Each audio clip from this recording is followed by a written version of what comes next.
on to Cuba.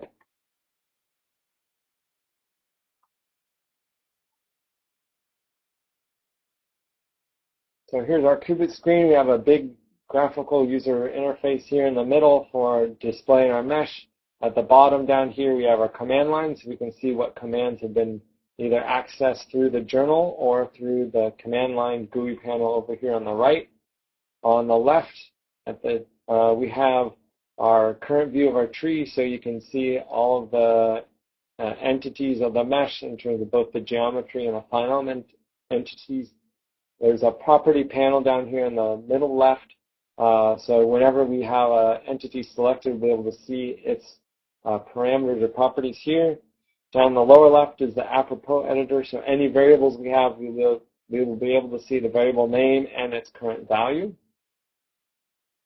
Up here at the top, we have our sort of new open and save for the qubit files themselves in our journal editors that we tend to use extensively for entering all the commands. Then we have the different views, then zooming in and out, perspective view, scaling, toggling clipping planes, and so forth. Then I've moved the rest of my sort of geometry selection down here to a second row.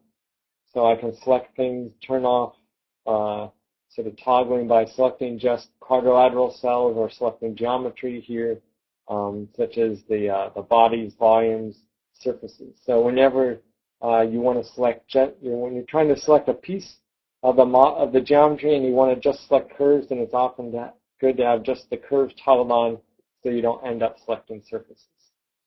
So first thing I need to do is set my directory to where I have my journal files. You can see I'm here in the example 30x8 mesh directory. So I'm good to go there. Now I'm going to open up my journal file here. So that's the little scroll icon up there. I'm going to open up my file. So I'm going to open up my mesh journal file.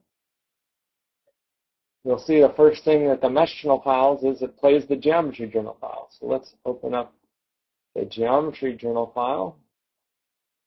And so here's our geometry. Our block is going to be 6 kilometers by 6 kilometers by 4 kilometers. Within our journal files, everything with a pound, just like a shell script is a comment. So here's our commands. First command is to reset everything. That clears everything out of memory. Then we create our 6 kilometer by 6 kilometer by 4 kilometer brick. Right now, I can rotate it around by using the left mouse button. And I can zoom in out with the scroll wheel. I'll turn on transparent geometry there.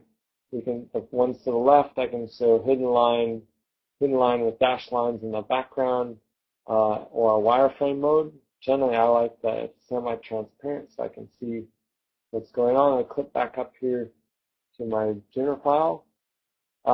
These files are located in source, pilot, examples, 3D, hex 8. The mesh files are in the mesh directory. So I want to move my block down 2 kilometers so the top is located at z equals 0. And then I'll recenter. So when you create a block, it puts the center of the block at the origin. So I move the block down to have z equals 0 at the top surface.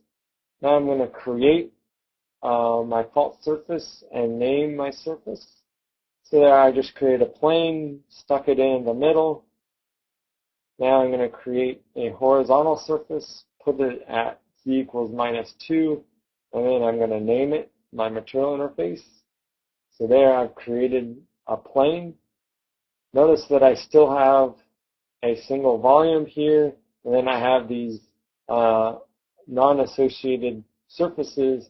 I have body 2 for my fault surface in volume 2, and then I have my material interface in here in volume 3.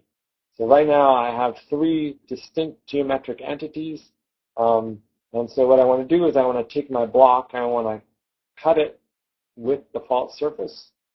So now you can see instead of 1 volume, I now have 2 volumes. So I have my green volume and my blue volume. I want to continue cutting things with my material surface, so I'll cut each of those volumes with the material interface. So now I have 4 volumes. And so I'm going to name each of those volumes so I can refer to them later. And so over here you'll see I have my 4 volumes instead of just numbers. In volume 1, 4, 5, and 6, they actually have meaningful names. And then I need to, each of these 4 volumes, the intersecting or the common surfaces are actually not common at this point. So there is 2 surfaces here between volume 1 and volume 4. And so I want those surfaces to be collapsed or merged together. I want each of the surfaces to know about each other and what their geometries looks like. So that's what the imprint is. And then I want to delete what those planes that I created for slicing and dicing my volume. So imprint, merge all, and delete my body. So now you notice I've removed my body, sheet bodies from over here on the left, and I just have 4 volumes. If I look at what these 4 volumes are, you can see here I have the material interface 19.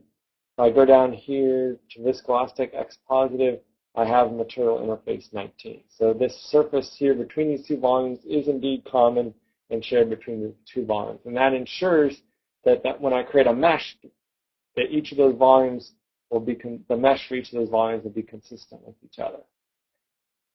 So we've played our geometry file. Now we're just going to do a simple uniform mesh resolution. So we can say volume all size 1000.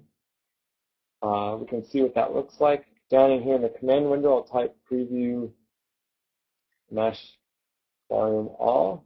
So you can see on all of the curves I've set up, you can see sort of the discretization size on each of the curves. Go back to my journal file, we can mesh the volume. So there's my simple hexahedral mesh. Hex mesh is done by default. I can hit the redisplay. I can turn off the mesh by clicking up here on the mesh icon. I can turn off the geometry by checking. So here I have just the geometry. Here I have both the geometry and the mesh together. I'm going to turn off the mesh for right now. Go back and we're going to create our blocks. So we want 2 materials for use in pilots. So we're going to put blocks, the volume, 1 and 4 together into a single block. So if I come up here to my blocks, I have an elastic block, and then I'm going to have a viscoelastic block. So I make my upper crust a single elastic block. Then I'm going to combine volumes 5 and 6 into another block.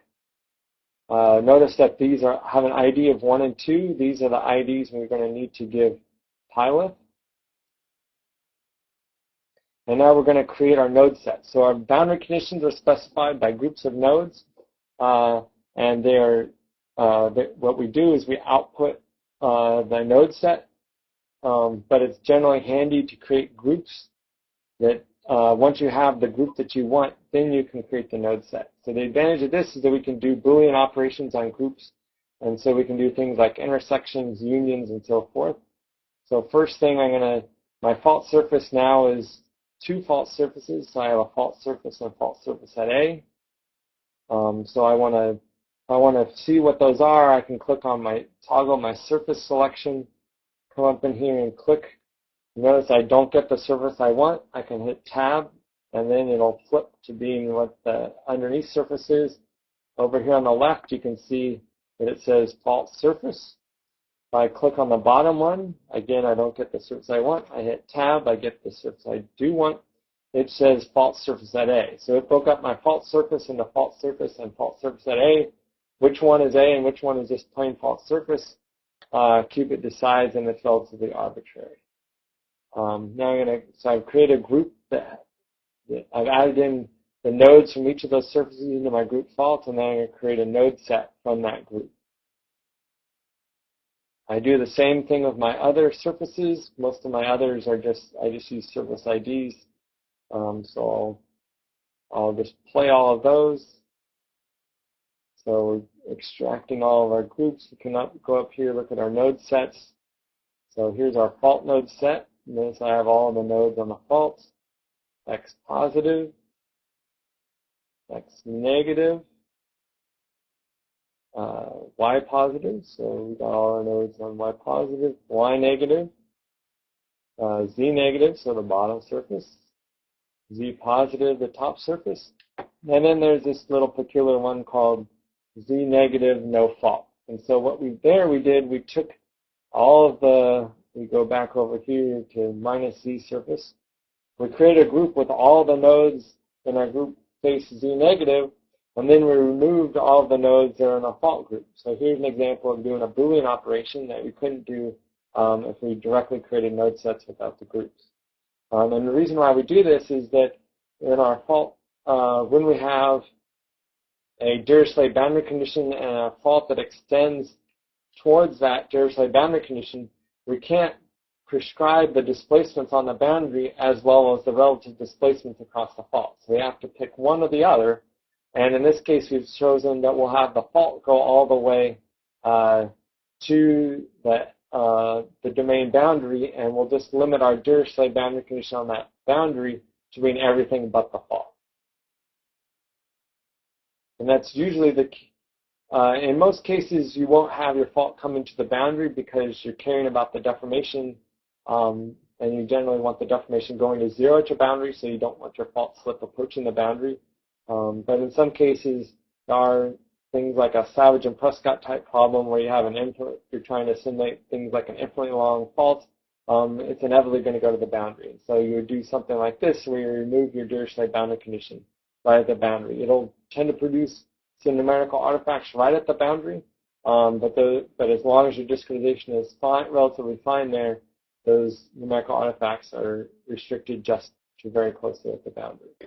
Then finally, we export our mesh as an Exodus file, and so that completes setting up our simulation. I think we have some more questions here. So let's look at those questions. Do you recommend textbooks to improve our physics intuition?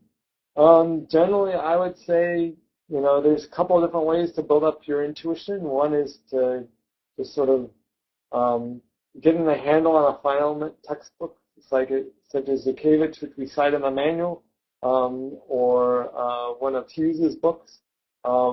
They give you a good introduction to sort of the methodology used in fine elements.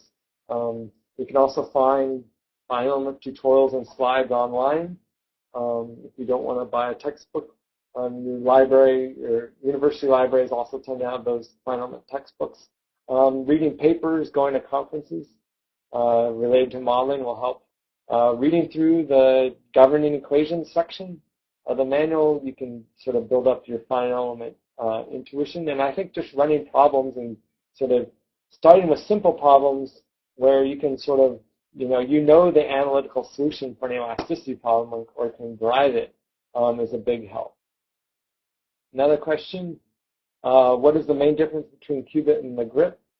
So Qubit has a graphical user interface. LeGrit does not.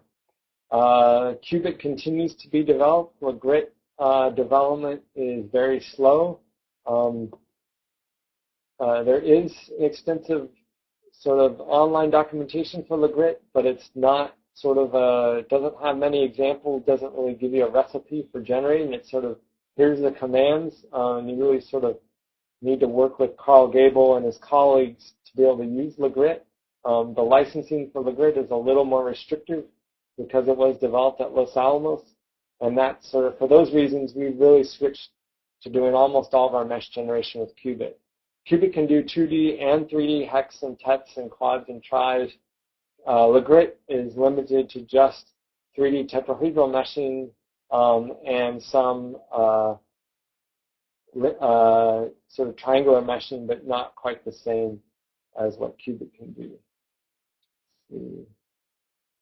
Any other questions here? I think that's what we have. Are there any other questions related to Qubit at this time? Charles will cover Qubit quite extensively in the next session.